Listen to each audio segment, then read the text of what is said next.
Olá, queridos, tudo bem com vocês? Olha, no vídeo de hoje eu vou falar sobre o amendoim. Ele é mocinho ou ele é vilão? Você sabia que ele tem sido considerado um dos alimentos mais controversos do mundo? Pois é. Hoje também eu vou falar dos benefícios e também dos perigos dessa leguminosa e os cuidados para o consumo, porque se consumir do jeito errado, ele pode prejudicar o seu organismo, porque ele apresenta propriedades antinutricionais. Ficou curioso? Então fica aqui comigo até o final. Eu sou a Ana Maria Chiaverini e você está no Dicas da Doutora Ana Maria. Primeiramente eu quero agradecer aos nossos internautas que nos assistem, comentam os vídeos, e o meu carinho especial vai para os membros do canal que acreditam no nosso trabalho e nos incentivam cada vez mais a apresentar conteúdos importantes para você. Gratidão a todos. Então, vou à pergunta que não quer calar. O amendoim faz bem ou não faz? Conta logo, doutora, que eu estou aqui morrendo de curiosidade. Não é assim que você está pensando? Bom, gente, eu queria dar um sim gigante ou um não definitivo para essa pergunta. Mas eu vou aprofundar alguns estudos, não muito complicados, pode ficar tranquilo, para fazer você compreender a real situação do amendoim. Em primeiro lugar, o amendoim tem sim, viu?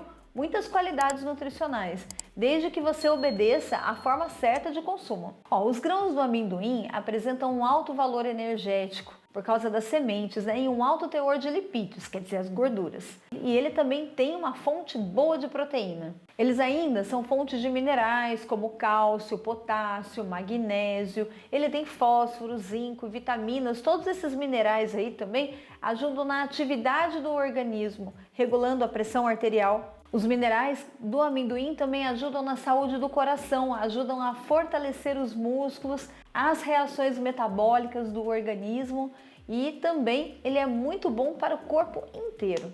Bom, mesmo ele sendo um alimento de alto valor de gordura, o interessante é que ele é benéfico para o organismo porque ajuda a baixar o mau colesterol, que é o LDL, e ele aumenta aí o HDL. Agora, um outro benefício do amendoim é que ele tem resveratrol, que é um antioxidante muito poderoso contra os danos causados pelos radicais livres, e que eu aqui falo muito. Se você já pegou um vídeo meu, você sabe que eu falo bastante dos benefícios do resveratrol, né? O amendoim, ele é muito usado para dietas em pessoas que precisam perder peso, você sabia? E apesar de estar achando esquisito que como um ingrediente tão gorduroso pode emagrecer, que eu sei que você está pensando, uma pesquisa conduzida pela Universidade da Austrália do Sul, que eu nem sabia que existia isso, em conjunto com a Universidade do Texas, que fica nos Estados Unidos, chegaram à conclusão que uma porção de 35 gramas de amendoim torrado e levemente salgado, consumidos antes das principais refeições, de duas principais refeições, podem ajudar na perda do peso e também para reduzir a pressão arterial. E ele também foi comprovado que melhora os níveis de glicose. Mas se você prestou bem atenção no que eu falei, você percebeu que eu falei o amendoim torrado e levemente salgado, certo? Não é aquele do mercado que você compra todo empanado de sal e Ajinomoto. Muito menos aquele amendoim surpresa, que ele vem dentro da casquinha, né? E você não sabe o que tem dentro. Você sabe que tem um amendoim, em que condições você não sabe, né? Então não tô falando desses, hein? Tô falando daquele que você vai torrar e fazer na sua casa, se você desejar. Acontece, pessoal, que mesmo fazendo em casa, né, consumindo o amendoim, ele tem certas implicações que eu vou te falar agora. São dois os maiores problemas que a gente tem encontrado no amendoim para consumir. Um deles é que o amendoim já está sendo seriamente afetado pela aflatoxina.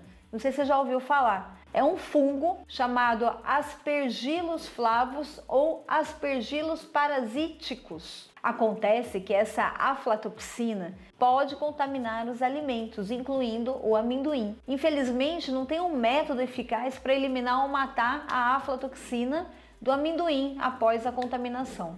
E tem outra também, viu? Se você está esperando conseguir enxergar o fungo na superfície do amendoim a olho nu, pode esquecer, porque a detecção da aflatoxina em amendoim precisa de testes laboratoriais específicos, que são realizados só por profissionais qualificados, ou seja, sua visão subatômica não vai dar certo. Portanto, meus queridos, não é possível determinar visualmente se o amendoim está contaminado com a aflatoxina, porque elas são invisíveis e não alteram nem a aparência, nem o cheiro, nem o sabor do amendoim. Olha que coisa! Mas enfim, O que essas aflatoxinas podem fazer, hein? Você sabe essa? Acontece o seguinte, que o consumo de grande quantidade de amendoim contaminado pode causar a cirrose hepática e levar também ao câncer de fígado, que é o carcinoma hepatocelular. Quer dizer que elas são perigosas. As aflatoxinas também podem prejudicar o seu sistema imunológico, deixando você mais aberto contra as infecções. Ela pode trazer também severas alergias e problemas respiratórios, como a asma, devido à exposição à aflatoxina. E aqui, gente, fica mais uma observação. Você pode achar que você tem alergia de amendoim, como muita gente tem, mas o fato é que mesmo constando no seu exame, você pode estar com alergia à aflatoxina, que é contida no amendoim ou outros ingredientes, tudo bem? Por essa toxina ter entrado em contato na sua corrente sanguínea, você deve ter manifestado aí uma reação alérgica, entendeu? Em alguns casos, a ingestão de altas doses de aflatoxina em curto período de tempo pode vir a apresentar uma toxicidade aguda. Você pode ter náuseas, vômitos, até dor abdominal. Tem gente que tem convulsões e, em casos muito extremos, leva ao óbito. E as aflatoxinas são classificadas como agentes com certeza cancerígenos para os seres humanos. E isso foi classificado pela Agência Internacional de Pesquisa sobre o Câncer. Quer dizer que a ingestão de muito amendoim contaminado pela aflatoxina gera um aumento significativo no risco do desenvolvimento de câncer de fígado e outros tipos de câncer, como o câncer de esôfago. Isso já foi constatado. Tá, eu acho que você vai me perguntar, então como é que eu posso matar esse fungo, não é mesmo? Eu também pensei nisso. Pois é. Se eu tivesse essa forma de matar, eu já seria a primeira a testar para falar para vocês, porque eu simplesmente amo amendoim. Mas não existe nenhuma substância que você possa usar que mate esse fungo. Ele é resistente ao calor, à umidade e ao frio. Mas afinal, por que esse fungo está dominando as lavouras de todo mundo? Você sabe me responder? Você sabia que não apenas o amendoim está vindo contaminado, os grãos de soja, milhos, cereais variados, até mesmo plantações de cana para a produção de açúcar mascavo estão sendo afetados. Por isso, a preocupação está em nível global.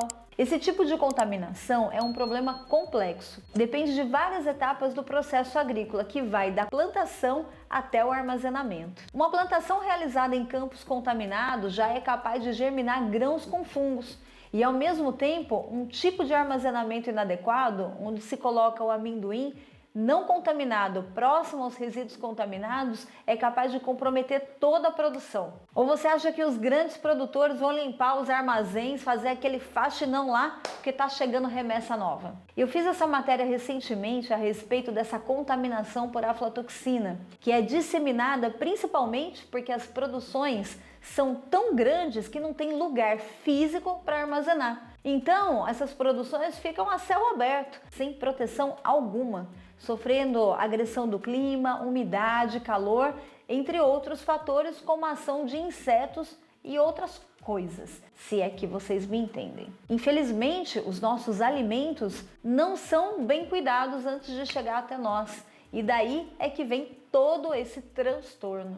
Cá entre nós, hein? Você acha mesmo que um grande produtor que comercializa para o mundo inteiro vai realmente perder a sua safra vendo que tem ali alguns agentes contaminados que vão entrar em contato com a sua safra de amendoim? Apesar de ter órgãos reguladores que gerenciam essas contaminações, não existe um controle mundial não. Enfim, parece ser uma roleta russa.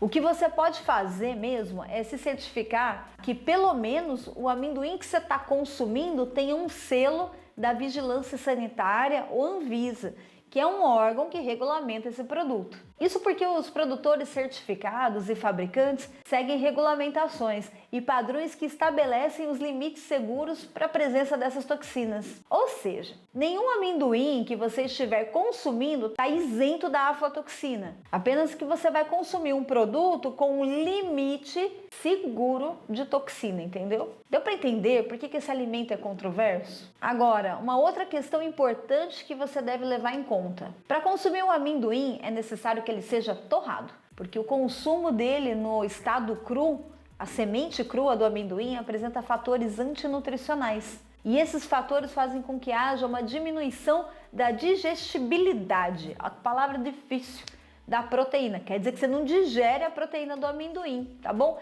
E aí aumentam assim os processos e reações alérgicas no seu intestino, dentre outras como falta de ar, coceiras, vermelhidões pela pele. Mas se você fizer o processamento tradicional e o cozimento do amendoim, isso vai reduzir bastante os antinutrientes. Você não sabe como fazer? Espera que eu já te passo a receita. Muita gente não sabe, mas o consumo do amendoim pode interagir com medicamentos anticoagulantes. Então, se você faz parte desse grupo de pessoas que usam esses medicamentos, consulta o seu médico a respeito das doses recomendadas, tá bom? Agora, para algumas pessoas, o amendoim ainda gera uma sensibilidade gastrointestinal, que é aquele inchaço, os gases e distúrbios intestinais, né? Por causa mesmo da sensibilidade ao amendoim ou às substâncias presentes nele. Aflatoxina, entendeu? Se você ainda assim quer fazer o amendoim em casa, eu vou te passar a receita, combinado? Vou passar a receita que passou de geração em geração na minha família. Você vai precisar de uma forma bem grande para assar esse amendoim. Separe aí 10 ml de água com sal normal, sal de cozinha, pode ser sal mossoró, sal de ervas, vai de acordo com o seu paladar, tá bom? Para salgar a água que você vai colocar no amendoim. Você vai ligar o forno a 250 graus por uns 10 minutos, mas sem o amendoim, só para pré-aquecer. Aí você vai misturar essa água salgada no seu amendoim, que é só 10 ml, tá bom? E esse amendoim já está na forma, então você vai misturar ali antes de colocar para assar. Certifique-se de que todos os grãozinhos estejam bem umedecidos com essa água com sal. Se você desejar pulverizar um pouquinho mais de sal por cima, pode, mas é só um pouquinho, tá bom? Você vai levar ao forno e agora você vai abaixar a temperatura para 190 graus por 20 a 30 minutos, dependendo do seu forno. E sempre, gente, mexendo com uma colher de madeira para ir assim queimando e uniformemente cada parte do amendoim. Você vai perceber que a água do amendoim vai secar e o sal vai aderir na casca do amendoim. E quando você perceber que está cheirando aquele cheirinho de assado